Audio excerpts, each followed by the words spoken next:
प्यारे बच्चों, नमस्कार। आज की ऑनलाइन क्लास में आपका स्वागत है। प्यारे बच्चों, आज हम कक्षा 8 विषय विज्ञान अध्याय 2 सूक्ष्म जीव मित्र एवं शत्रु पढ़ेंगे। जो बच्चे चैनल पर नए हैं या जिन बच्चों ने अभी तक चैनल को सब्सक्राइब नहीं कर रखा, सब्सक्राइब कर लें, लाइक कर दें, नोटिफिकेशन बेल को ऑन कर लें ताकि जो भी नई वीडियो आए आपको उसका पता चल सके। तो शुरू करते हैं आज की क्लास। आपने अपने आसपास के स्थानों पर पौधे एवं जंतुओं सहित अनेक सजीव देखे होंगे, परंतु कुछ जीव ऐसे भी हैं जिन्हें हम बिना यंत्र की सहायता से केवल आंखों से नहीं देख सकते। इन्हें सूक्ष्म जीव कहते हैं। यानी हमारे आसपास ऐसे जीव भी हैं जो हमें आंखों से दिखाई नहीं देते, उनको देखने के लिए हमें सूक्ष्मदर्शी यंत्र की आवश्यकता पड़ती है। उदाहरण के लिए आपने देखा होगा कि वर्षा ऋतु में नम ब्रेड रोटी सड़ने लगती है तथा इसकी सतह सफ़ेद काले धब्बों से ढक जाती है। वर्षा ऋतु में जो रोटी है उसके ऊपर काले धब्बे हो जाते हैं। इन धब्बों को आवर्धक लेंस की सहायता से देखिए, आपको काले रंग की गोल सूक्ष्म संरचनाएं दिखाई देंगी। क्या आप बता सकते हैं कि ये संरचनाएं क्या हैं और यह कहाँ से आई हैं? सूक्ष्म जीव। बगीचे अथवा मैदान में एक बीकर में थोड़ी सी गीली मिट्टी लीजिए और इसमें जल डालिए। मिट्टी के कण बैठ जाने के पश्चात जल की एक बूंद स्लाइड पर लेकर सूक्ष्मदर्शी की सहायता से इसका परीक्षण करें। आप क्या देखते हैं? उस पानी को हम सूक्ष्मदर्शी से देखेंगे तो उसमें बहुत सारे सूक्ष्म जीव आपको नजर आएंगे। क्रियाकलाप 2। एक तालाब पोखर जल से कुछ बूंदे लीजिए, कांच की स्लाइड पर फैलाकर सूक्ष्मदर्शी की सहायता से इनका परीक्षण करें तो इसमें भी सूक्ष्म जीव नजर आएंगे। क्या आपको सूक्ष्म जीव गति करते हुए दिखाई दे रहे हैं? बिल्कुल दिखाई देंगे।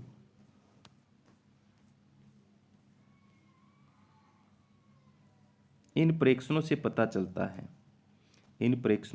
चलता है कि मिट्टी एवं पानी में अनेक छोटे छोटे सूक्ष्म जीव उपस्थित होते हैं। सूक्ष्म जीव इतने छोटे होते हैं कि उन्हें बिना यंत्र की सहायता से नहीं देखा जा सकता।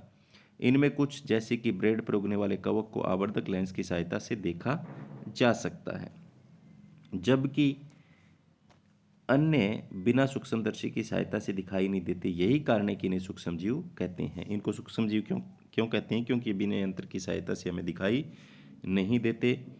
सूक्ष्म जीवों को 4 वर्गों में बांटा गया है।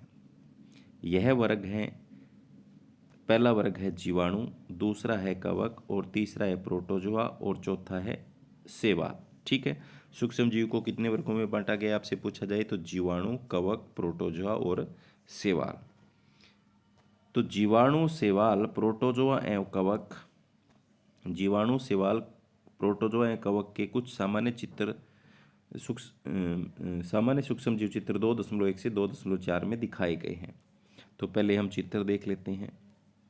चित्र में अगर आप देखोगे तो ये देखो, यहाँ पर आपको इनके चित्र देखने को मिलेंगे। यहाँ लिखा हुआ है देखो स्पाइरल जीवाणु, छड़नुमा जीवाणु।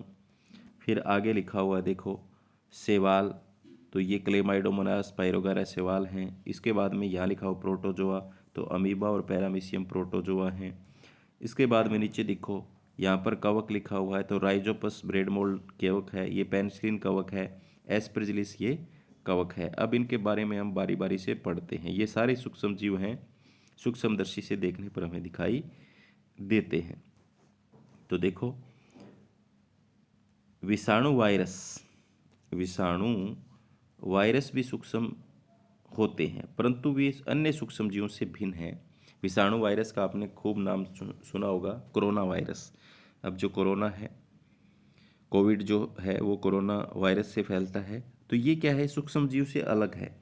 वे केवल परपोषी में ही गुणन करते हैं, मतलब अगर किसी दूसरे जीव के शरीर में जाकर ही है ये गुणन करते हैं। आपको ऐसे लगेंगे जैसे सजीव हो, अगर शरीर से बाहर कहीं पड़े हैं तो वो आपको निर्जीव लगेंगे, आपको सजीव नहीं लगेंगे। अर्थात जीवाणु पौधे अथवा जंतु कोशिका में गुणन करते हैं।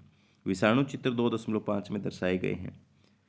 कुछ सामान्य रोग जैसे कि जुखाम, इन्फ्लुएंजा, फ्लू एवं अधिकतर खांसी विषाणु द्वारा होते हैं।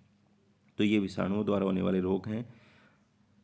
कुछ विशेष रोग जैसे कि पोलियो एवं खसरा भी विषाणु वायरस द्वारा होता है। तो आप नाम बता सकते हो। अब कोरोना का भी, ये भी विषाणु वायरस से होता है। इसके बाद में अतिसार एवं मलेरिया प्रोटोजोआ द्वारा होते हैं। टाइफाइड, अक्षय रोग, टीबी जीवाणुओं द्वारा होने वाले रोग हैं। इनमें से कुछ सूक्ष्मजीवों के विषय में आप कक्षा 6 और 7 में पढ़ चुके हैं। तो पहले हम वायरस को देखते हैं। वायरस का अगर आप चित्र देखो तो ये वायरस हैं। ये क्या हैं? वायरस हैं।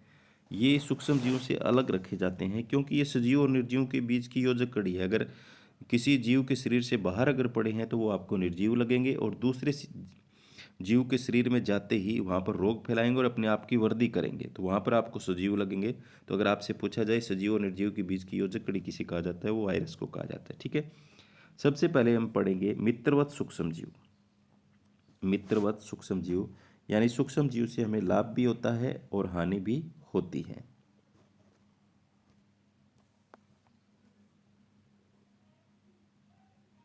तो मित्रवत सूक्ष्म जीव में क्या है, देखो।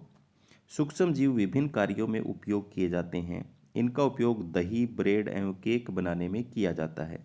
तो सूक्ष्म जीव का उपयोग दही, ब्रेड और केक बनाने में किया जाता है। कैसे होता है, देखो।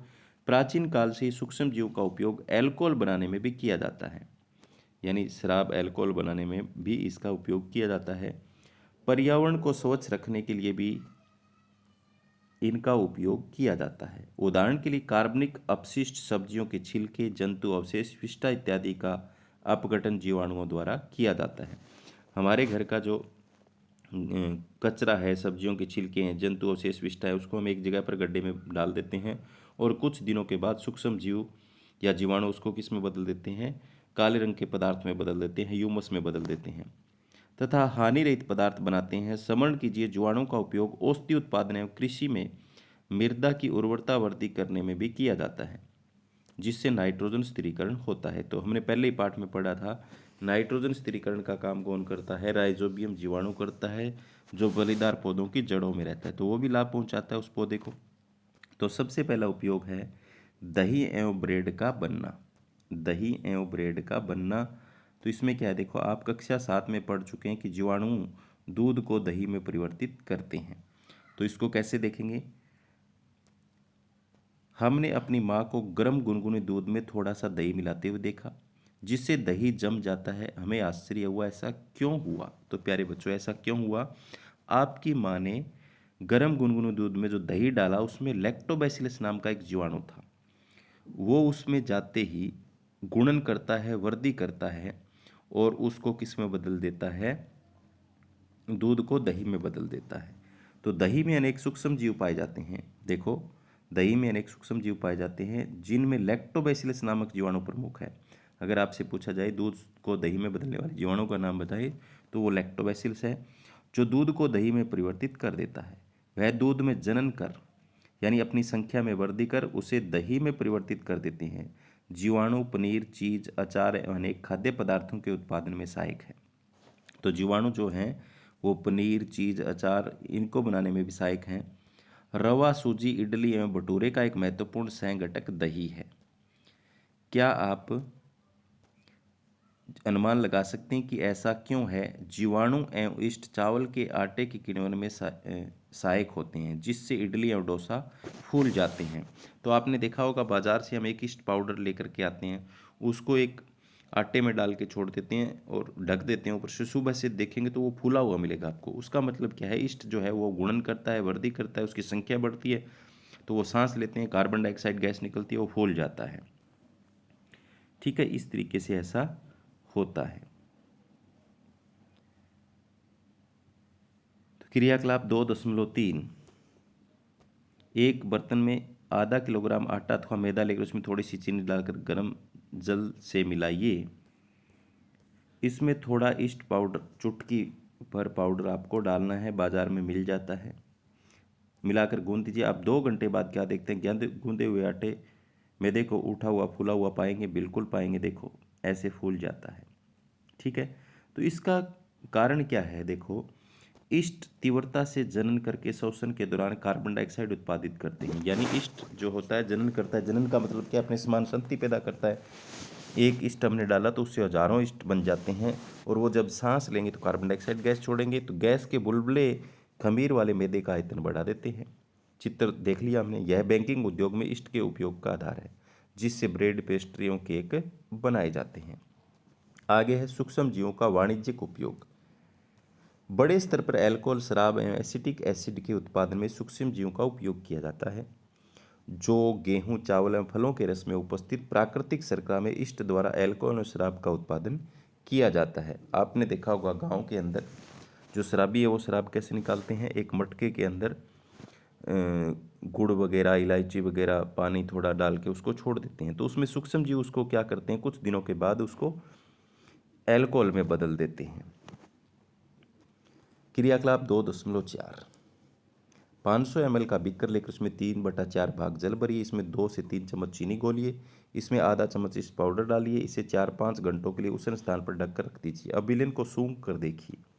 ईस्ट पाउडर डालने के बाद अगर हम उसको सूंघ कर देखेंगे तो क्या होगा, देखो यह गंध अल्कोहल की है, जो चीनी के अल्कोहल में परिवर्तन होने के कारण बनती है। ऐसा अगर हमें जल्दी करना हो तो उसमें ईस्ट डाल के 2-3 घंटे के बाद अगर हम देखेंगे तो अल्कोहल जैसी गंध आएगी।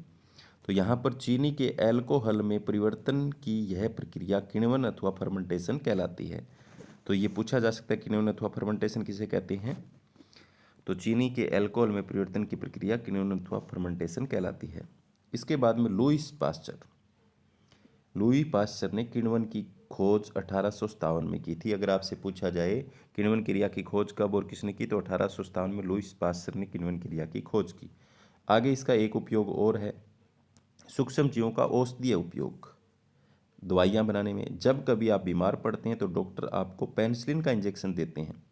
पेनिसिलिन का इंजेक्शन आपने सुना होगा और देखा भी होगा, अथवा कोई अन्य प्रतिजैविक की गोली अथवा कैप्सूल देते हैं। तो पहले तो मैं आपको बता देता हूँ ये इन औषधियों का स्रोत क्या है, सूक्ष्म जीव हैं। कौन सी औषधियों का, प्रतिजैविक, जो पेनिसिलिन है, स्ट्रेप्टोमाइसिन है, टेरामाइसिन है। तो ये क्या होता है प्यारे बच्चों, एक सूक्ष्म जीव से तो प्राप्त होती है, दूसरे सूक्ष्म जीव के लिए हानिकारक होती है। तो पेनिसिलिन कवक से प्राप्त होती है, तो दूसरे सूक्ष्म जीव के लिए घातक होती है, उसको नष्ट कर देती है, तो रोग को रोकती है। ये बीमारी पैदा करने वाले सूक्ष्म जीव को नष्ट कर देती है अथवा उनकी वृद्धि को रोक देती है। इस प्रकार की औषधि को प्रतिजैविक अथवा एंटीबायोटिक औषधियाँ कहते हैं। तो इसकी परिभाषा क्या लिख सकते हैं हम, ऐसी औषधियाँ जो एक सूक्ष्म जीव से प्राप्त होती है, दूसरे सूक्ष्म जीव की वृद्धि को रोकती है, तो उससे जो रोग फैलेंगे उसको नष्ट रोकेगी ये। तो इस प्रकार की औषधि को प्रतिजैविक अथवा एंटीबायोटिक कहते हैं। आजकल जीवाणु और कवक से अनेक प्रतिजैविक औषधियों का उत्पादन हो रहा है। तो यहाँ इनके उदाहरण देखो, स्ट्रेप्टोमाइसिन, टेट्रासाइक्लिन और इरिथ्रोमाइसिन सामान्य रूप से उपयोग की जाने वाली प्रतिजैविक हैं। तो आप इनके उदाहरण अगर आपसे पूछा जाए तो आप ये याद कर लेंगे, ठीक है। आगे है, जिन्हें कवक या जीवाणु से उत्पादित किया जाता है। किसी विशिष्ट प्रकार के सूक्ष्म जीवों का संवर्धन करके प्रतिजैविक का उत्पादन किया जाता है, जिन्हें अनेक रोगों की चिकित्सा में उपयोग किया जाता है। सन 1929 में अलेक्जेंडर फ्लेमिंग नामक जो चिकित्सक था, फ्लेमिंग जीवाणु रोगों से बचाव हेतु एक संवर्धन पर प्रयोग कर रहे थे। अचानक उन्होंने संवर्धन तस्तरी पर हरे रंग की फफूंद के छोटे बीजाणु देखे। उन्होंने पाया कि फफूंद जीवाणु की वृद्धि को रोकते हैं। तो यहाँ से उसकी खोज हो गई। यह तथ्य पाया गया कि बहुत सारे जीवाणु फफूंद द्वारा मारे गए। इस प्रकार फफूंद से पेनिसिलिन बनाई गई। तो फफूंद से क्या बनाई गई, पेनिसिलिन बनाई गई। और किसने बनाई, सन 1929 में अलेक्जेंडर फ्लेमिंग ने पेनिसिलिन की खोज की। आगे चलते हैं, पशु आहार एवं कुक्कुट आहार में भी प्रतिजैविक मिलाए जाते हैं, जिसका उपयोग पशुओं में सूक्ष्म जीव का संचरण रोकना है। प्रतिजैविक का उपयोग कुछ पौधों के रोग नियंत्रण के लिए भी किया जाता है। ध्यान रखना चाहिए कि डॉक्टर की सलाह पर ही प्रतिजैविक की दवाइयाँ लेनी चाहिए। एंटीबायोटिक दवाइयाँ जो है वो डॉक्टर की सलाह के बिना हमें नहीं लेनी चाहिए, तथा उस दवा का कोर्स भी पूरा करना चाहिए। डॉक्टर अगर आपको कहता है 3 दिन लेनी है तो 3 दिन ही लेनी है, 5 दिन कहता है तो 5 दिन लेनी है, बिना डॉक्टर की सलाह के ये नहीं लेनी। यदि आप प्रतिजैविक उस समय लेंगे जब उसकी आवश्यकता नहीं है, तो अगली बार जब आप बीमार होंगे, आपको प्रतिजैविक की आवश्यकता होगी, तो वह उतनी प्रभावी नहीं होगी, यानी उतना असर नहीं करेगी। इसके अतिरिक्त अनावश्यक रूप से ली गई प्रतिजैविक शरीर में उपस्थित उपयोगी जीवाणुओं को नष्ट कर देती है। सर्दी, जुकाम एवं फ्लू में प्रतिजैविक प्रभावशाली नहीं है, क्योंकि ये रोग विषाणु द्वारा होते हैं। तो विषाणुओं से जो रोग होते हैं उनमें प्रतिजैविक प्रभावी नहीं होते। ठीक है, आगे है वैक्सीन टीका। वैक्सीन टीका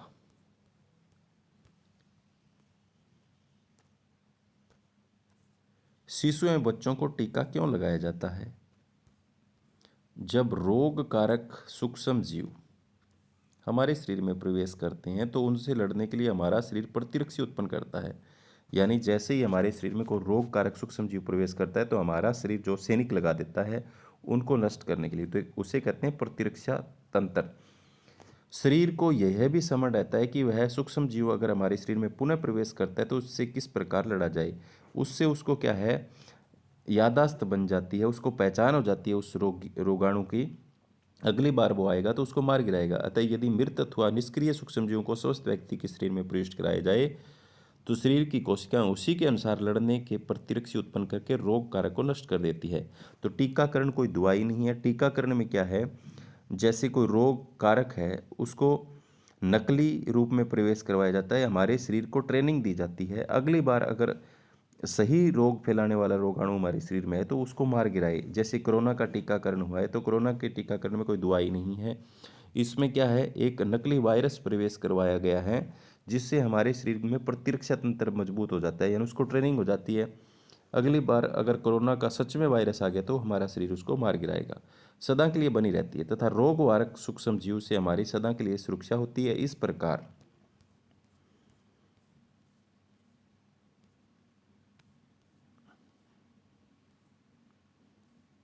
प्रकार टीका जो है वो वैक्सीन का कार्य करता है। हैजा, अक्षय, चेचक, हेपेटाइटिस जैसी अनेक बीमारियों को वैक्सीन टीके द्वारा रोका जा सकता है। तो ये जब बचपन में जो टीके लगते हैं वो प्रतिरक्षा तंत्र को मजबूत करने के लिए लगते हैं। एडवर्ड जेनर ने चेचक के लिए 1798 में चेचक के टीके की खोज की थी। तो आपसे पूछा जा सकता है चेचक के टीके का आविष्कार कब और किसने किया, तो एडवर्ड जेनर ने 1798 में, ये एडवर्ड जेनर साहब हैं। आगे चलते हैं। आपके बचपन में भी आपको अनेक रोगों से रक्षा करने के लिए टीके वैक्सीन दिए गए होंगे। क्या आप इन रोगों की सूची तैयार कर सकते हैं? इसके लिए आप अपने माता पिता की मदद ले सकते हैं भी कौन कौन से टीके आपको लगे हैं। सभी बच्चों को इन रोगों से सुरक्षा की आवश्यकता है। आवश्यक टीके निकट के अस्पताल में उपलब्ध होते हैं। बच्चों को पोलियो से बचाने के लिए आपने टेलीविजन और समाचार पत्रों में पोलियो के टीकाकरण के विज्ञापन प्लस पोलियो देखे होंगे, ये तो आप सबने सुना होगा। अमिताभ बच्चन जो हैं वो 2 बूंद जिंदगी की बताते रहते हैं। पोलियो ड्रॉप बच्चों को दिया जाने वाला वास्तव में एक टीका वैक्सीन है। चेचक के विरुद्ध विश्वव्यापी अभियान चलाया गया जिसके परिणामस्वरूप विश्व के अधिकांश भागों में चेचक का उन्मूलन हो गया। चेचक जो रोग है उसको नष्ट कर दिया। आजकल सूक्ष्म जीवों से टीके का उत्पादन बड़े स्तर पर किया जाता है जिससे मनुष्य एवं अनेक जंतुओं को अनेक रोगों से बचाया जाता है। तो सूक्ष्म जीवों से हमें दवाइयाँ औषधियाँ भी प्राप्त होती हैं, तो ये लाभदायक हो गया। आगे मिट्टी की उर्वरता में भी वृद्धि करते हैं, तो ये भी हमारे लिए लाभदायक है। कुछ जीवाणु एवं नील हरित शैवाल चित्र 2.7 वायुमंडलीय नाइट्रोजन का स्थिरीकरण कर सकते हैं। इस प्रकार मृदा में नाइट्रोजन का संवर्धन होता है तथा उसकी उर्वरता में वृद्धि होती है। तो पौधे क्या होते हैं, नाइट्रोजन को सीधा नहीं ले सकते वायुमंडल से, तो उसको यौगिकों के रूप में लेते हैं। उसको मिट्टी के अंदर कौन डालते हैं यौगिक के रूप में, सूक्ष्म जीव डालते हैं, उसमें से जीवाणु डालते हैं। इन्हें सामान्यतः जैविक नाइट्रोजन स्थिरीकारक कहते हैं। तो ये काम करते हैं कुछ जीवाणु और नीलहरित शैवाल। तो आप ये चित्र देख सकते हैं, ये जो हैं यहाँ नीलहरित शैवाल हैं, जीवाणु हैं, ये काम करते हैं वायु नाइट्रोजन स्थिरीकारक का। साइनोबैक्टीरिया और नीलहरित शैवाल का चित्र दिखाया होगा। आगे इसके बाद में पर्यावरण का शुद्धिकरण भी करते हैं सूक्ष्म जीव, तो ये भी लाभदायक है। लाभ है एक, अपने विद्यालय के माली को देखने के पश्चात पहली बूझो और दूसरे विद्यार्थियों ने घरों में बगीचों से पत्तियां, फल, सब्जियों का कचरा एकत्रित करके उसके निपटान के लिए बनाए गए गड्ढे में डाला। कुछ समय बाद उसका विघटन होने से यह खाद में परिवर्तित हो गया। पहली और बूझो जानना चाहता है कि यह किस प्रकार हो सकता है? तो क्रियाकलाप 2.5, 2 गमले लेकर प्रत्येक को मिट्टी से आधा भर दीजिए, इन्हें ए तथा बी चिन्हित कीजिए। ए गमले में पौधों का कचरा भी भर दीजिए तथा दूसरे गमले बी में पॉलीथीन की थैली, कांच की खाली बोतल तथा प्लास्टिक के टूटे खिलौने इत्यादि भर दीजिए। उन्हें एक और रख दीजिए। 3-4 सप्ताह बाद इनका परीक्षण कीजिए। क्या आपको दोनों गमलों की वस्तुओं में कोई अंतर दिखाई दिया? यदि हाँ, तो क्या अंतर परिलक्षित होता है? आप देखें गमला ए के पादप अपशिष्ट का अपघटन हो गया, यानी उनको सूक्ष्म जीवों ने गला दिया। यह कैसे हुआ? सूक्ष्म जीवों द्वारा पादप अपशिष्ट का अपघटन कर उसे खाद में परिवर्तित बदल दिया गया। इस प्रक्रिया में बने पोषक पौधों द्वारा पुनः उपयोग लिए जाते हैं। क्या आपने ध्यान दिया कि गमला बी में पॉलीथीन की थैली, कांच की खाली बोतल एवं खिलौनों के टूटे हुए टुकड़ों में इस प्रकार का परिवर्तन नहीं हुआ, तो सूक्ष्म जीव क्रिया करके खाद में परिवर्तित नहीं कर सकते। तो ये क्या है? अनिम्नीकरणीय प्रदूषक हैं, वो निम्नीकरणीय था। आप अक्सर बड़ी मात्रा में मृत जीवों को सड़ते हुए पादप या कभी कभी सड़ते हुए जंतुओं के रूप में देखते होंगे। आप देखते हैं कुछ समय बाद वे विलुप्त हो जाते हैं। अगर कोई जानवर मर जाता है, उसको अगर हम गड्ढे में दबा दें तो कुछ समय बाद खोद के देखें कुछ दिनों के बाद, तो वो आपको दिखाई नहीं देता। इसका मतलब सूक्ष्म जीव ने उसको गला दिया। इसका मुख्य कारण है कि सूक्ष्म जीव मृत जैविक अपशिष्ट का अपघटन करके उन्हें सरल पदार्थों में परिवर्तित कर देते हैं। यह पदार्थ अन्य पौधों या जंतुओं द्वारा पुनः उपयोग कर लिए जाते हैं। इस प्रकार हानिकारक एवं दुर्गंध युक्त पदार्थों का निम्नीकरण करने के लिए हमें सूक्ष्म जीवों का उपयोग करके पर्यावरण का शुद्धिकरण कर सकते हैं। तो पर्यावरण को साफ सुथरा भी करते हैं। हमारे चारों ओर जो गंदगी है उसको सूक्ष्म जीव गला करके काले रंग के पदार्थ में, ह्यूमस में बदल देते हैं, जिसको हम खाद के रूप में काम में ले सकते हैं और दुर्गंध खत्म हो जाती है अपने आसपास। इसके बाद में ये तो थे लाभदायक प्रभाव। अब हानिकारक सूक्ष्म जीवों के बारे में पढ़ेंगे, यानी सूक्ष्म जीवों के लाभ हमने पढ़ लिए, अब हानि पढ़ेंगे। तो सूक्ष्म जीव अनेक प्रकार से हानिकारक है। कुछ सूक्ष्म जीव मनुष्य, जंतुओं या पौधों में रोग उत्पन्न करते हैं। रोग उत्पन्न करने वाले ऐसे सूक्ष्म जीव को रोगाणु अथवा रोगजनक कहते हैं। तो कुछ सूक्ष्म जीव जो होते हैं, कुछ सूक्ष्म जीव भोजन, कपड़े एवं चमड़े की वस्तुओं को संदूषित कर देते हैं। आइए उनकी हानिकारक गतिविधियों के विषय में और अधिक जानकारी प्राप्त करें। तो मनुष्य में रोगकारक सूक्ष्म जीव पढ़ेंगे पहले हम। मनुष्य में रोगकारक सूक्ष्म जीव को हम पहले पढ़ेंगे। मनुष्य में रोग उत्पन्न करने वाले सूक्ष्म जीव श्वास द्वारा, सांस लेने के द्वारा, पेयजल, पानी द्वारा और भोजन द्वारा हमारे शरीर में प्रवेश करते हैं। संक्रमित व्यक्ति अथवा जंतु के सीधे संपर्क में आने पर भी रोग का संचरण हो सकता है। अगर कोई रोगी संक्रमित है, उसको रोग है, उसके पास अगर हम बैठेंगे तो उससे हम सीधा भी हमारे पास आ सकता है रोग कारक। सूक्ष्म जीव द्वारा होने वाले ऐसे रोग जो एक संक्रमित व्यक्ति से स्वस्थ व्यक्ति में वायु, जल, भोजन अथवा कायिक संपर्क द्वारा फैलते हैं, उन्हें संचरणीय रोग कहलाते हैं। इस प्रकार के रोगों के कुछ उदाहरण हैजा, सामान्य सर्दी जुकाम, चिकन पॉक्स एवं अक्सर टीबी रोग जिसको कहते हैं। तो प्यारे बच्चों, कुछ रोग ऐसे होते हैं जो पानी द्वारा, हवा द्वारा या भोजन द्वारा या कायिक संपर्क द्वारा एक व्यक्ति से, रोगी व्यक्ति से स्वस्थ व्यक्ति में फैल जाते हैं। उन्हें कहते हैं संचरणीय या संक्रमणीय रोग। इसके बाद में है जब जुकाम से पीड़ित को व्यक्ति छींकता है तो सूक्ष्म बूंदों के साथ हजारों रोग कारक वायरस, विषाणु भी वायु में आ जाते हैं। यह वायरस श्वास के साथ ली जाने वाले वायु के साथ शरीर में प्रवेश कर जाता है। अगर रोगी व्यक्ति ने छींका तो हजारों वायरस हवा में आ गए, उसको सांस के द्वारा स्वस्थ व्यक्ति ने खींच लिया तो उसको वो रोग हो जाएगा। तब आप संचरणीय रोगों का फैलना किस प्रकार रोकते हैं? हमें छींकते समय अपने मुंह एवं नाक पर रुमाल रखना चाहिए। अच्छा तो यही है कि संक्रमित व्यक्ति से पर्याप्त दूरी बनाकर रखनी चाहिए।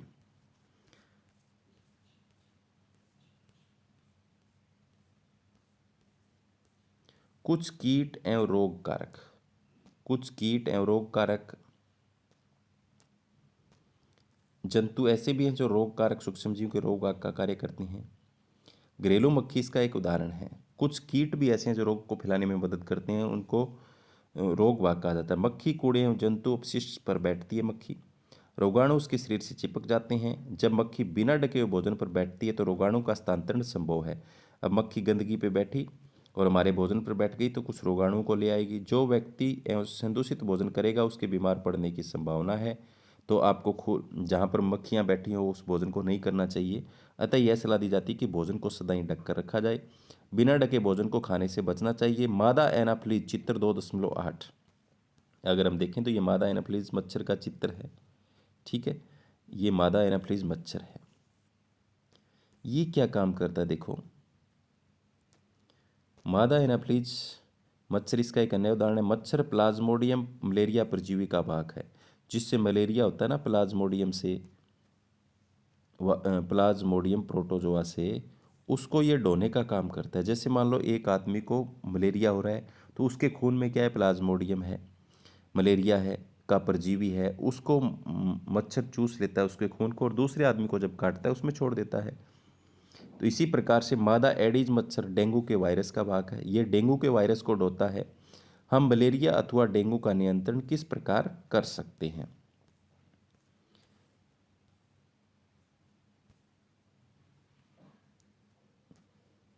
अध्यापक हमसे ऐसा क्यों कहते हैं कि अपने आसपास पानी एकत्रित न होने दें? क्योंकि सभी मच्छर जल में उत्पन्न होते हैं। सभी मच्छर जल में उत्पन्न होते हैं। कहाँ उत्पन्न होते हैं? जल में। हमें पानी को कहीं भी रुका नहीं रहने देना चाहिए। कूलर, टायरों एवं फूलदानों इत्यादि में कहीं भी जल को एकत्रित न होने दें। अतः अपने आसपास के स्थानों को स्वच्छ एवं शुष्क रखकर हम मच्छरों को पैदा होने से रोक सकते हैं। ऐसे उपायों की सूची बनाने का प्रयास कीजिए जिसे अपनाकर मलेरिया को फैलने से रोका जा सकता है। तो इसके बाद में है मनुष्य में सूक्ष्म जीवों द्वारा होने वाले सामान्य रोग। तो पहला जो बॉक्स है उसमें मानव रोग, फिर रोग कारक सूक्ष्म जीव, संचरण का तरीका, फैलने का तरीका और बचाव के उपाय। अक्सर रोग टीबी है, ये जीवाणु से होता है, वायु से फैल सकता है। खसरा जो है वो वायरस से होता है, वायु द्वारा फैलता है। चिकन पॉक्स वायरस से होता है, ये भी वायु या सीधे संपर्क से फैल सकता है। पोलियो वायरस से और वायु और जल से फैलता है। तो इसमें बचाव कैसे कर सकते हैं? रोगी व्यक्ति को पूरी तरह से अन्य व्यक्तियों से अलग रखना चाहिए। रोगी की व्यक्तिगत वस्तुओं को अलग उचित समय पर टीकाकरण करना, उससे हम इसको रोक सकते हैं। आगे है हैजा, जीवाणु से फैलता है, जल भोजन द्वारा फैलता है। टाइफाइड भी जीवाणु से फैलता है, जल से। व्यक्तिगत स्वच्छता में अच्छी आदतों को अपनाना, अपने आप की साफ सफाई रखें, अच्छी आदतें अपनाएं। भली भांति पक्के भोजन, उबला हुआ पेयजल एवं टीकाकरण द्वारा इसको रोका जा सकता है। इसके बाद में हेपेटाइटिस ए, जिसको पीलिया कहते हैं, ये वायरस से फैलता है, जल द्वारा फैलता है। उबले हुए पेयजल का उपयोग टीकाकरण से इसको रोका जा सकता है। मलेरिया प्रोटोजोआ से फैलता है, मच्छर के से, मच्छर इसका वाहक है। कौन सा? मादा एनाफ्लीज। तो इससे बचने के लिए मच्छरदानियों का प्रयोग करें, लिखा हुआ है मच्छरदानियों का प्रयोग करें। मच्छर भगाने वाले रसायनों का प्रयोग, कीटनाशकों का छिड़काव, मच्छर के प्रजनन रोकने के लिए जल को किसी भी स्थान पर एकत्रित न होने दें। मनुष्य में होने वाले कुछ सामान्य रोग, उनके फैलने तक रोकने के उपाय तालिका 2.1 में दर्शाए गए जो हमने पढ़े। जंतुओं में रोग कारक सूक्ष्म रोग कारक जीवाणु। जंतुओं में रोग कारक की अगर हम चर्चा करें तो अनेक सूक्ष्म जीव मनुष्य एवं पौधों में ही रोग के कारक नहीं है, और वे दूसरे जंतुओं में भी रोग उत्पन्न करते हैं। रॉबर्ट कोच ने सन 1876 में बैसिलस एंथ्रेसिस नामक जीवाणु की खोज की थी जो एंथ्रेक्स रोग का कारक है। तो आपसे पूछा जा सकता है एंथ्रेक्स रोग के जो रोग कारक की खोज किसने की थी? रॉबर्ट कोच ने 1876 में, जो बैसिलस एंथ्रेसिस नामक जीवाणु से फैलता है।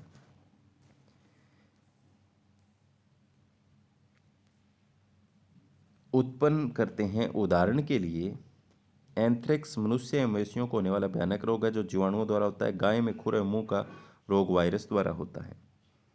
तो ये हानिकारक प्रभाव हैं सूक्ष्म जीवों के। रोगों से उत्पन्न रोग, पौधों में रोग उत्पन्न करने वाले सूक्ष्म जीव, तो अनेक सूक्ष्म जीव गेहूं, चावल, आलू, गन्ना, संतरा, सेब इत्यादि पौधों में रोग के कारक हैं। रोग के कारण फसल की उपज में कमी आ जाती है। तालिका 2.2 में कुछ पादप रोग दर्शाए गए हैं। कुछ रसायनों का प्रयोग करके इन सूक्ष्म जीवों पर नियंत्रण पाया जा सकता है।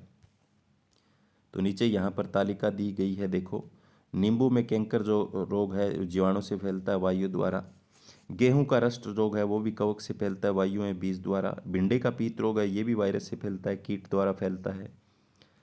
इसके बाद में खाद्य विषाक्तन, फूड पॉइजनिंग जिसको हम कहते हैं। कई बार आपने सुना होगा खाने के बाद उल्टी वोमिटिंग होने लग जाती है, तो उस समय होता है फूड पॉइजनिंग। बोजो के एक मित्र ने एक पार्टी में आमंत्रित किया, वहाँ उसने एक प्रकार के व्यंजन खाए। घर आने पर उसने वमन उल्टी होने लगी, उसे अस्पताल ले जाया गया। डॉक्टर ने बताया कि ये खाद्य विषाक्तन के कारण होने वाली स्थिति है। खाद्य विषाक्तन क्या होता है? खाने वाले भोजन का खराब हो जाना सूक्ष्म जीवों के कारण से। पहली को आश्चर्य होता है कि भोजन विष कैसे बन सकता है। सूक्ष्म जीवों द्वारा संदूषित भोजन करने से खाद्य विषाक्तन हो सकता है। हमारे भोजन में उत्पन्न होने वाले सूक्ष्म जीव कभी कभी विषैले पदार्थ उत्पन्न करते हैं। यह भोजन को विषाक्त बना देते हैं, जिसके सेवन से व्यक्ति भयंकर रूप से रोगी हो जाता है, अथवा कभी कभी उसकी मृत्यु भी हो सकती है। इतना भयंकर जहर बन जाता है। अतः यह आवश्यक है कि हम भोजन को संदूषित होने से बचाएं। खाद्य परिरक्षण क्या है? अध्याय 1 में हमने खाद्य बीजों के परिरक्षण एवं भंडारण के उपायों के विषय में पढ़ा। हम पके हुए भोजन का घर पर परिरक्षण किस प्रकार कर सकते हैं? आप जानते हैं कि खुले एवं नम स्थानों पर रखी ब्रेड पर कवक आक्रमण कर सकते हैं। तो सूक्ष्म जीव हमारे भोजन को संदूषित कर देते हैं। संदूषित भोजन से दुर्गंध आने लगती है, इसका स्वाद भी खराब हो जाता है तथा रंग रूप में भी परिवर्तन आ सकता है। क्या भोजन का संदूषण एक रासायनिक अभिक्रिया है? पहले ने कुछ आम खरीदे, परंतु कई दिनों तक वह उन्हें खा ही नहीं पाई। बाद में उसने देखा कि वे सड़ गए, परंतु वह जानना चाहती कि उसकी दादी द्वारा बनाया गया आम का अचार काफी समय तक संदूषित नहीं होता। वह भ्रमित है। आइए हम खाद्य परिरक्षण के कुछ सामान्य तरीकों का अध्ययन करें, जिनका उपयोग हम अपने घरों में करते हैं। हमें इन सूक्ष्म जीव के बचाव के लिए उपयोग करना चाहिए। तो रासायनिक उपाय क्या है? नमक एवं खाद्य तेल। नमक एवं खाद्य तेल का उपयोग सूक्ष्म जीवों की वृद्धि रोकने के लिए सामान्य रूप से किया जाता है, अतः इन्हें परिरक्षक कहते हैं। तो सूक्ष्म जीवों की वृद्धि को रोकने के लिए खाने वाली चीज़ों को हम खाने वाली चीज़ों में डाल देते हैं, उन्हें परिरक्षक कहते हैं। हम नमक अथवा खाद्य अम्ल का उपयोग अचार बनाने में करते हैं, जिससे सूक्ष्म जीव की वृद्धि नहीं होती। सोडियम बेंजोएट एवं सोडियम मेटाबाइसल्फेट सामान्य परिरक्षक हैं। आपसे पूछा जा सकता है दो सामान्य परिरक्षकों के नाम बताओ, तो सोडियम बेंजोएट और सोडियम मेटाबाइसल्फेट। जेम एवं सक्वेस बनाने में इन रसायनों का उपयोग उन्हें संदूषित होने से बचाता है। नमक द्वारा परिरक्षण कर सकते हैं हम। सामान्य नमक का उपयोग मांस एवं मछली के परिरक्षण के लिए काफ़ी लंबे अरसे से किया जा रहा है। जीवाणु की वृद्धि को रोकने के लिए मांस तथा मछली को सूखे नमक से ढक देते हैं। नमक का उपयोग आम, आंवला, इमली के परिरक्षण में भी किया जाता है। आगे चीनी द्वारा परिरक्षण। जेम, जेली एवं स्पेस का परिरक्षण चीनी द्वारा किया जाता है। चीनी के प्रयोग से खाद्य पदार्थ की नमी में कमी आती है, जो संदूषण करने वाले जीवाणुओं की वृद्धि को नियंत्रित करती है। तो चीनी का घोल डालकर भी हम बचा सकते हैं। आगे तेल एवं सिरके के परिरक्षण द्वारा। तेल एवं सिरके का उपयोग अचार को संदूषण से बचाने में किया जाता है, क्योंकि इसमें जीवाणु जीवित नहीं रह सकते। सब्जियां, फल, मछली तथा मांस का परिरक्षण इसी विधि द्वारा करते हैं। आगे गर्म एवं ठंडा करके भी हम बचा सकते हैं। आपने अपनी माँ को दूध उबाल कर रखते हुए देखा होगा। उबालने से अनेक सूक्ष्म जीव नष्ट हो जाते हैं, उनकी वृद्धि रुक जाती है और भोजन खराब नहीं होता। इसी प्रकार हम अपना भोजन रेफ्रिजरेटर में भी रखते हैं, फ्रिज में रखते हैं, क्योंकि कम ताप सूक्ष्म जीवों की वृद्धि को रोकता है। ज़्यादा तापमान भी रोकता है और कम तापमान भी रोकता है। थैलियों में आने वाला दूध संदूषित नहीं होता, क्योंकि मेरी माँ ने बताया कि यह दूध पाश्चुरीकृत है। पाश्चुरीकरण क्या है हमें पता होना चाहिए। तो पाश्चुरीकृत दूध को बिना उबाले इस्तेमाल किया जा सकता है, क्योंकि यह सूक्ष्म जीव से मुक्त होता है। इसके लिए दूध को पहले 70 डिग्री सेल्सियस पर 15 से 30 सेकंड गर्म किया जाता है, फिर एकाएक ठंडा कर इसका भंडारण कर देते हैं। यह पाश्चुरीकरण। ऐसा करने से सूक्ष्म जीव की वृद्धि रुक जाती है। इस प्रक्रिया की खोज लुईस पास्चर नामक वैज्ञानिक ने की थी, इसलिए इसे पाश्चुरीकरण कहते हैं। भंडारण एवं पैकिंग। आजकल मेवे तथा सब्जियों को वायुरोधी सील के पैकेटों में बेचे जाते हैं, जिससे सूक्ष्म जीव की वृद्धि रुक जाती है, उससे सुरक्षा होती है। आगे नाइट्रोजन स्थिरीकरण। आपने कक्षा 6 और 7 में राइजोबियम जीवाणु के बारे में पढ़ा, जो लेग्यूम पौधों दलहन में नाइट्रोजन के स्थिरीकरण में सहायक हैं। स्मरण कीजिए, राइजोबियम लेग्यूम पौधों की ग्रंथिकाओं में रहते हैं, जैसे सेम और मटर, जो एक सहजीविता है। कभी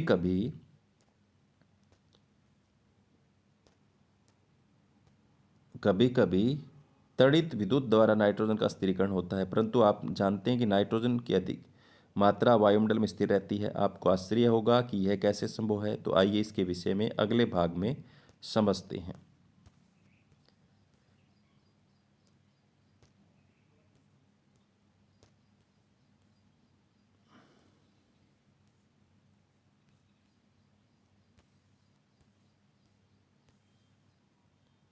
तो नाइट्रोजन चक्कर को हमें समझना जरूरी है। हमारे वायुमंडल में 78% नाइट्रोजन गैस है। नाइट्रोजन सभी सूक्ष्म सजीवों का आवश्यक संघटक है, जो प्रोटीन, पर्णहरित, क्लोरोफिल, न्यूक्लिक एसिड एवं विटामिन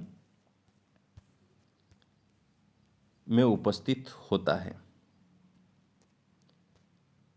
पौधे एवं जंतु वायुमंडलीय नाइट्रोजन का उपयोग सीधे नहीं कर सकते। मिट्टी में उपस्थित जीवाणु व नील रेशेवाल वायुमंडलीय नाइट्रोजन का स्थिरीकरण करके नाइट्रोजन यौगिकों में परिवर्तित कर देते हैं। जब नाइट्रोजन इस प्रकार उपयोगी यौगिकों में परिवर्तित हो जाती है तो पौधे इसका उपयोग मिट्टी से जड़ तंत्र द्वारा करते हैं। इसके पश्चात अवशोषित नाइट्रोजन का उपयोग प्रोटीन अन्य यौगिकों का संश्लेषण में करते हैं। पौधों पर निर्भर करने वाले जंतु से उनसे प्रोटीन अन्य नाइट्रोजन यौगिक प्राप्त कर सकते हैं। चित्र 2.10 को हम देखें तो चित्र को अगर हम देखें, ये है 2.10, इसमें नाइट्रोजन चक्कर को दिखाया गया। पहले हम इसको पढ़ लेते हैं। तो क्या लिखा हुआ देखो, पौधों एवं जंतुओं की मृत्यु के बाद मिट्टी में उपस्थित जीवाणुओं का कवक नाइट्रोजन अपशिष्ट को नाइट्रोजन यौगिकों में परिवर्तित कर देते हैं, जो पौधों द्वारा पुनः उपयोग होता है। कुछ विशिष्ट जीवाणु नाइट्रोजन यौगिकों को नाइट्रोजन गैस में परिवर्तित कर देते हैं, जो वायुमंडल में चली जाती है। परिणाम स्वरूप वायुमंडल में नाइट्रोजन की मात्रा लगभग स्थिर रहती है, कम नहीं होती। तो इस तरीके से नाइट्रोजन का चक्कर चलता रहता है। तो यहाँ पर हम देख सकते हैं, सबसे पहले पौधों में अवशोषण होता है। कहाँ से होता है? मिट्टी में उपस्थित यौगिक का। अब देखो, पौधों से जंतुओं द्वारा खाना, फिर जंतुओं से उत्सर्जन या जीवों की मृत्यु द्वारा नाइट्रोजन अपशिष्ट वापस मिट्टी में मिल जाते हैं। अब यहाँ से देखो, जीवाणुओं द्वारा नाइट्रोजन का गैसीय नाइट्रोजन में परिवर्तन होता है। यहाँ से वापस ये वायुमंडलीय नाइट्रोजन में चली जाती है। और यहाँ से देखो, वायुमंडलीय नाइट्रोजन का तड़ित द्वारा भी मिट्टी में मिलाया जाता है। और यहाँ पर देखो, वायुमंडलीय नाइट्रोजन का जीवाणु द्वारा नाइट्रोजन स्थिरीकरण होता है। इस तरीके से नाइट्रोजन का एक चक्कर बन जाता है। तो वायुमंडल के अंदर नाइट्रोजन की कमी नहीं होती।